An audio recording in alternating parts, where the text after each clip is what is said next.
You guys hear it farting? I do.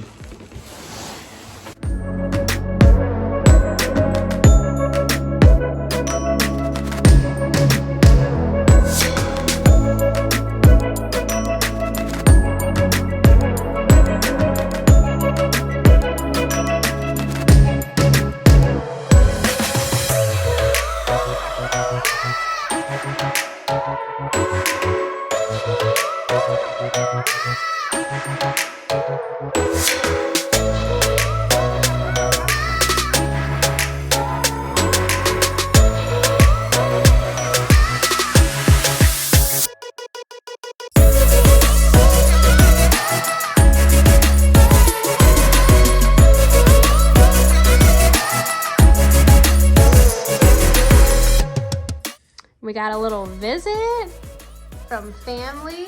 Hello. Say hey. We got Alina. You want to say hi? Look, say cheese. Cheese.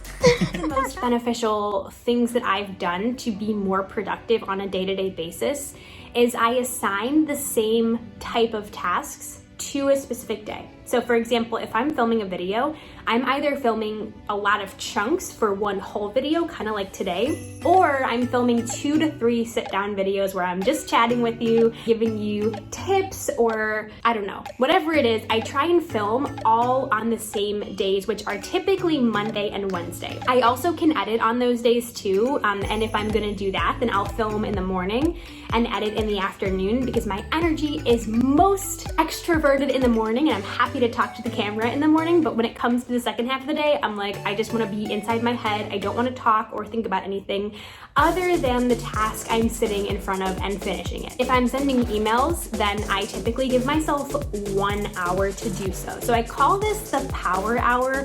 My boyfriend said that this is like a thing people do in colleges when they're drinking.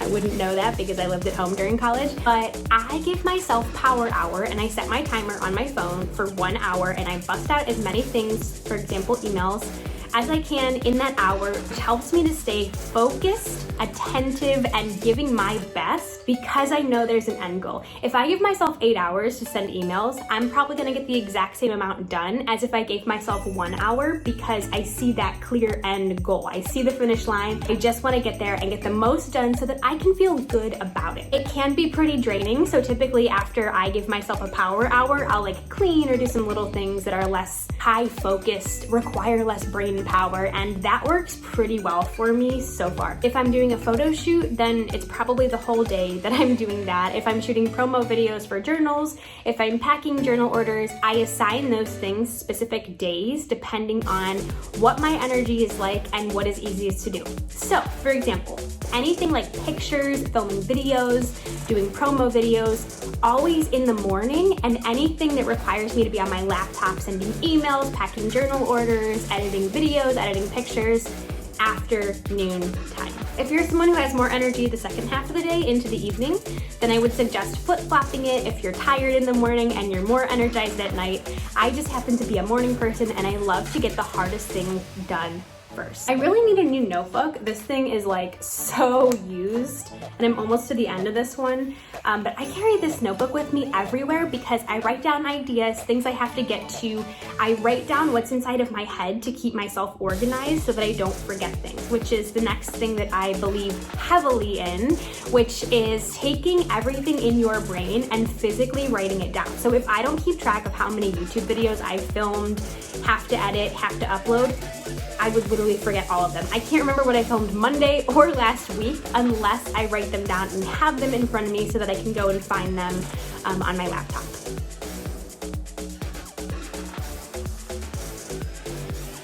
Now, the next thing that I use is a big calendar. So I actually have a couple calendars.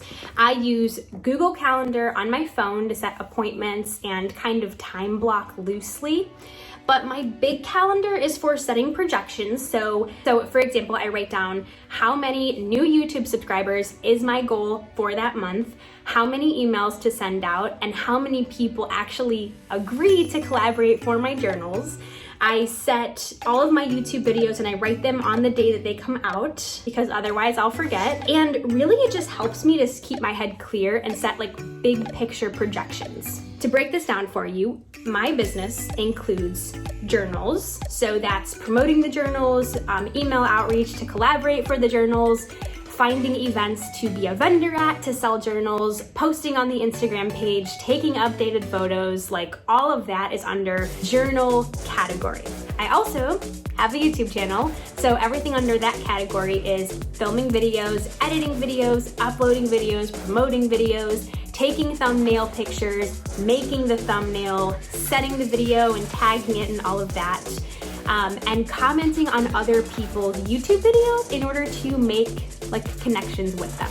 So those are kind of the two umbrellas that I work under, and I do schedule my days depending on what is included there. So Sundays are my planning day. I sit down, I write down my top priorities for the week. So typically those are film videos, collaborate with other influencers or small businesses to promote my journals, and dream plan for upcoming products. So those are kind of the three objectives every single week, so that I make sure that my schedule is included of little tasks that contribute to those three goals. Sunday, I sit down and I frame my week. What are my appointments? When do I have to go into work? When can I work from home? Like, what is my week going to look like? And then I loosely make a schedule off of that. Now it does change like 800 times throughout the week, but I try to go in with a set plan, set objectives, and some things to do that I'm actually keeping myself on a schedule, because the worst thing I could do for my productivity is wake up and say, what do I want to do today? Because I'm already behind if I don't have it planned at the beginning of the week. Set our weekly calendar on Google Calendar, set the objectives, set some numbers, like I said on my big calendar, how many subscribers, journal orders, collaborations, like what's the overall picture? Because, and here's the secret, when I attach a number to my goal and not just say I want more subscribers, but I want 130 subscribers this month or whatever it is, it tends to work in my favor and actually happen. And then when I forget to do that, I wonder, why did I not achieve anything new, or why did I not progress in the direction that I'm supposed to? Oh yeah, I forgot to put a number to it. So even if you don't achieve that number, there is big validity in doing so, because it's going to help you stay on track and aim for something instead of just aiming far and wide. After that, I do batch my days. So what days am I filming for YouTube? Typically Monday, Wednesday, sometimes Friday if I have to. I'm editing the second half of the day. I'm sending emails Tuesday, Thursday. I am catching up on Saturdays, and so on. And something else that I do as a small business owner is I have to set aside time to dream and plan for the future. So this is actually an overwhelming task for me to do. I am a dreamer at heart. I love to look at big picture, visionary things. I hate small details. But something that's difficult for me is to look into the future and say, this is the product that we're going to make. Like for instance, right now, we have a new product coming out the end of 2021. I'm arguably more excited for it than the journals, so you know it's gonna be good, because I was so unconfident going into the journals, not knowing what the heck I was doing. What I do every week is I set aside time to dream and plan for this product. It looks different week to week, but most of the time it's Mondays between 12 and 2. I kind of feel the most like visionary. And I also do not do it at night, because at night I'm the most susceptible to getting anxious, and I don't want to do that to myself. So I try my best to schedule it at a time where I can sort of talk myself down before getting overwhelmed with what's coming up in the future. Also, I set aside time, and this is more of an annoying task to do. I set aside time to sit down and look at my numbers. How many journals do I have? You know, when's the next race stock gonna be? What's it gonna cost me? How much money have we made this week, month, quarter, whatever? And I sit down and look at that, because if I don't do this on a weekly basis, I forget and then I get off course, and that's not where growth happens. When I'm constantly looking at it and planning for the future, that's where the growth actually happens, because I say, okay, this is where we are, this is where we want to be, and what am I going to do to get us there? Something that I started doing is I set my yearly projection of what I want to make this year in my small business, and I'm coloring it, kind of like that episode of The Office where they're trying to reach a quota and they like draw it and they're coloring it until they hit it, because it's a visual cue for me to actually be reminded, oh yeah, this is what we're working towards, so that I don't go 2 months and forget to promote the journal, which I have done before, and then we make no progress and we lost time doing so. I am a pen and paper kind of girl. I don't know about you, but I do best when I physically write things down. So every day I also write down the things that I'm working toward this year. I made X amount of dollars, kind of like I talked about in the intention setting video.